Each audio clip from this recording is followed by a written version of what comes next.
Okay, so we are moving forward with the solar plexus this lesson. All right, so previous to, we covered the Black King, Red Queen for the foundation of the kingdom, moving up to Eros and yoking Eros to the psyche. All right, then we hit a little brief interlude in the regards to, it was a little personal because I wanted to get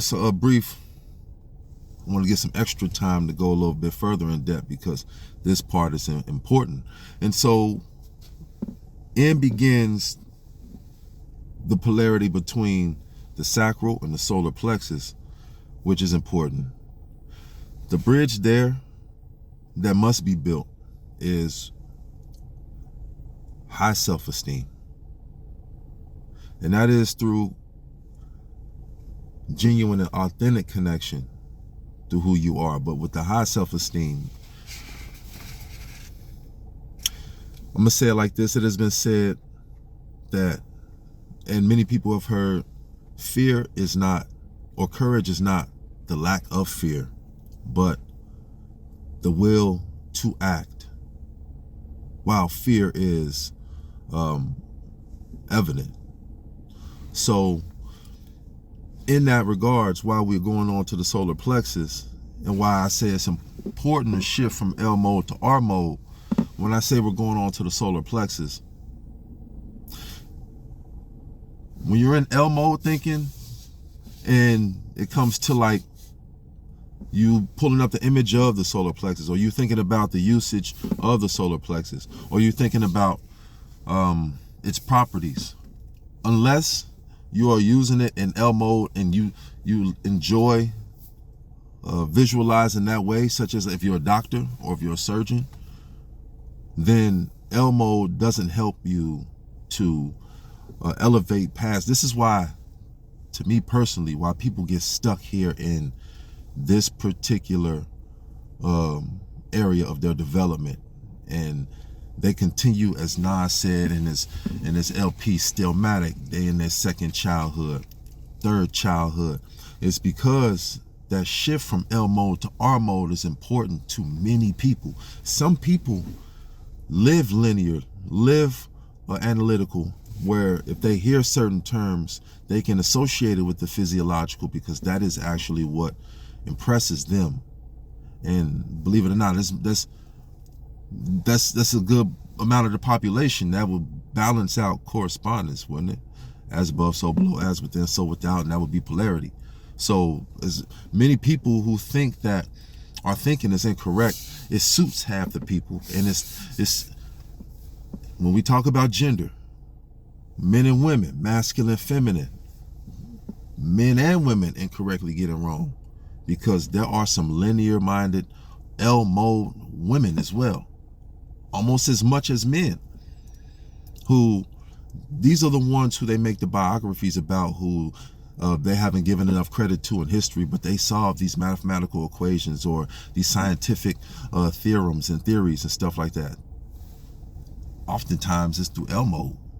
Like from the math aspect, science, it can be based R mode, but it's equal amount of feminine or females that have the masculine aspect, just as the amount of males who have the feminine aspect. It's about shifting from L mode to R mode.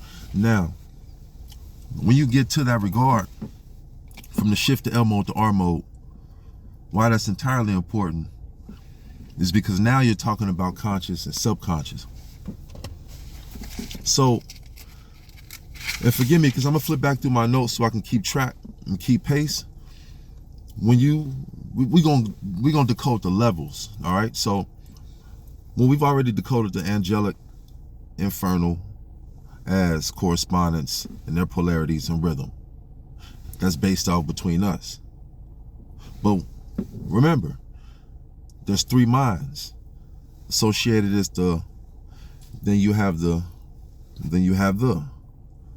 So when you think of the solar plexus is a network of nerves and vessels that are in the chest, upper abdomen, underneath the heart, or around the stomach, liver, pancreas. And the reason they're vessels and nerves is because they are interacting with, I'm not going to say controlling. I have to do more research, in-depth research, but I know for certain it controls the kidneys and its functions in regards to the little research that I've done here. But yes, it interacts with a lot of the accessory and accessible networks around it through the vessels and the nerve systems that it's connected to, sitting in the abdomen. So it's connected to the stomach, it interacts with the stomach, which is the subconscious mind. So we're going to get into that as well, because the subconscious mind should be seen as the infernal realm, okay?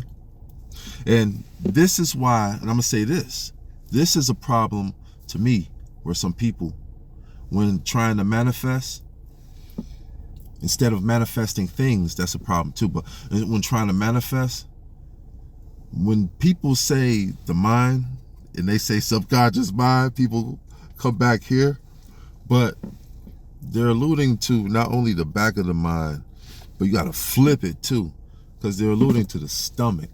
So the subconscious mind is really your instinctual, guttural mind of feelings, of emotions, when your adrenals kicked in, of fight or flight, of how fast your heart's pumping. Do you stop breathing? Do you breathe fast, shallow? Can you control it to breathe deeply? And if you can control it to breathe deeply, can you continue the functions of the subconscious minds and their instinctual thoughts? The subconscious mind, when you're talking about manifesting and what you see from this literal physical conscious world, you're using your conscious mind up top. This is the light. This is the angelic realm. This is the order. And so think about it like you have two realms, all right? Up top, you have the realm of the legal, of law. You have the judges, the crime fighters, we'll say the police up here of the universe, etc., the lawyers, etc. And then I'm talking about extremes up top. And at the bottom, you have the criminals, all aspects. At the bottom, extremes. When I say yoke them, you meet them both in the middle to produce economy. So you have judges, you have the officers of the law, you have your lawyers, but you also have all aspects of criminals, all here on this realm. This right here sits the yoke between the conscious and the subconscious. So when you say there's multiple layers in this extreme, multiple layers in this extreme, when one is operating on a lower self, they're only operating in the lowest aspects of this extreme. That is not saying that a person is like bad, criminal, or if anything in that effect, but in their point of development, if there is anything that is given to them without that shift of being able to access what is truly held back here from informed up here. So if this is the lower self, this is the higher self. Everything is produced, like what you see is what you take in here. What you take in here, it affects here, hypothetically. It is not about you not being able to access here. So let me correct myself. My apologies if I misexplained it. It is not about trying to snuff out or not being able to access here. It is being able to provide order from up top when accessing here. Because accessing here is instinct. It is what happens, how what happens make you feel. It is how what happens make you feel when it's happening at that moment. So tense moments, moments filled with adrenaline, moments filled with love and passion. Of course, it comes to the heart, but it is also being processed subconsciously. So when you could take what you see consciously and you can act upon and place order upon the chaos that is subconscious, that can't be seen. It can't see what's going on, it's just feeling. And in that effect, it may create anxiety, it may panic itself. Once you can create that because you can see what's going on and let it know, I need you to calm down right now. Even though it's a tense situation, and you can thoughtfully breathe and supply that same amount of oxygen down to the infernal realms, up to the higher realms. You give it the right communication, then you yoke it with order. And what it does is it enables you, the force from your infernal realms. The force from your infernal realms is the ability to act through those tense situations. So within those fight or flight modes, fight or flight times, you can now act. When somebody's chasing you, life or death, you can jump over the turnstile, do some Spider-Man acrobatics and grab on the back of the train. Please don't do that. Please do not do that. That was just, I don't even know what that was. But do not do that. I am not responsible. But that is, it's pretty much you being in control of your whole self, physiologically and spiritually. So that's why I say I study physiologically, spiritually, from genders, yoking them together. You have to control this God body. And of course, we go on to AI because through AI, it's going to provide the lesson. And it is important. I know it's a transgression, but it is huge indiscretion. If you prefer short form, leave it in the content. I'll make this much shorter. I do provide shorts. I'll make this much shorter. But I like to provide evidence in regards to this research because this is a lot of information I think people are leaving out or miscommunicating with themselves. The subconscious is not to be so much associated with back here, but with the way you feel and the way with what is going on, with what you see makes you feel. And the yoke between them, the shift from L mode to R mode, is you being able to control the processing of that feeling almost as well as you can linear apply analytical application to what you're seeing. You can only do that because you can place what you're seeing into effect. This can't place, your stomach can't see or place what it sees into effect. That's the cosmology and the esoteric meaning of the drawing of Belial, where he has the head and the mouth on his stomach, that demon, who he's all guttural and instinct. He's all based off of infernal. That is the meaning of Belial. Even his name is Belly, but even that's the meaning of him. He's all, the infernal realm is all guttural. It's all subconscious. So his eyes, they puffy, they work, but he has a mouth down in his belly. That's where he's telling you the material forms. And so force, application of force, begins down here. Before we get into AI, this is important because why it's important is the solar plexus being a connection to the eros or the sacral. And I'm sure how I showed you how that's the snake connected down to the base, and that is the point of our manifestation. With the Most High told you he is with us 120 years, then we are operating as the Most High, but in a low aspect. The energy that leaves this shell is continuous. If you are that energy, you need to learn how to operate as continuous as you will. Because you are not confined to this shell. That is what places you within your personal hell. That is what limits you to your ability to heaven. Is you thinking that even the realms of heaven and hell, as you even thinking that application that may not even be applicable outside of this universe of our conception and perception is where your destination is. Now, let's go into AI. So, I say, that's all the way at the bottom. Yo, because this might be, I say, this might be big. Yo, okay. My bad, y'all. My bad. I could post that in and of itself, huh? Nah, we ain't even gonna cheat you. We're gonna provide some good thesis. I say, okay. Co-pilot, something in your response has me questioning something else. Oh, no, that's even still the middle. Look, I'm telling you, I was researching for a minute to bring this. That's why I was dropping little interludes brief in between. Check this out. It goes right here. All right. I say, let's begin a new area of research, co-pilot. Are the adrenal glands connected directly or indirectly to the solar plexus? If so, what is the cause and effect?